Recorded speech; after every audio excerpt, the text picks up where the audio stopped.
Hello and welcome to It's Tomorrow News. I am R. Sriram. Man's body found outside a bus shelter as death toll rises in US winter storm.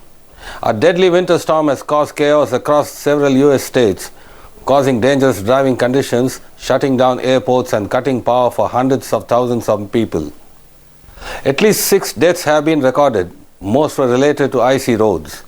A man's body was found outside a bus shelter in Houston, Texas, with authorities saying he died because of the cold weather. Power outages are still affecting nearly 250,000 customers across 6 states, according to poweroutages.us. But the polar vortex conditions appear to be easing. In Kansas City, the international airport has recently opened back up for flights. The city was hit with some of its heaviest snowfall in more than 30 years. The airport had more than 11 inches of snow. While the snowfall has slowed in some areas, the conditions remain below freezing, and the danger for many people is not over. Washington, D.C. was still reeling from the snow, which brought traffic to a standstill and caused chaos at the city's airports. Local meteorologists predict that cold weather will mean the snow is unlikely to melt this week and that the roads may be frozen and potentially hazardous. Experts have also forecast another winter storm to strike the US capital late on Friday and going into Saturday, one that could potentially leave even more snow than what we experienced earlier today. While rare, the city being struck by 2 winter storms in under a week is not unheard of.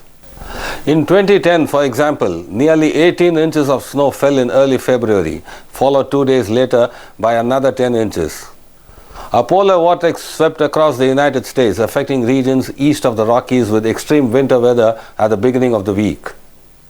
Heavy snow blanketed cities like Washington, D.C. and Louisville, Kentucky, while rare freezes hit southern states, including parts of Florida. Ice and wind created treacherous conditions, downing trees and making roads impassable.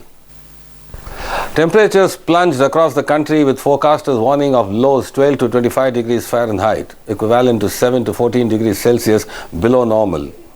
Coastal areas in the northeast recorded temperatures as low as -15 to -17 degrees Celsius, while the central plains endured similarly bone-chilling conditions. The cold weather caused major travel disruptions, with over 9,000 flights cancelled or delayed from Texas to New York, according to FlightAware. Greater Washington, D.C. airports were the worst affected, with 80% of departures from the national airport cancelled. The airport closed runways for snow removal, and while terminals remained open, runways were expected to stay closed until Tuesday morning. That's all for now. For more weather news updates, stay tuned with us on It's Tomorrow News. For more global weather updates like this, subscribe to our channel and hit the bell icon for regular updates. Thank you.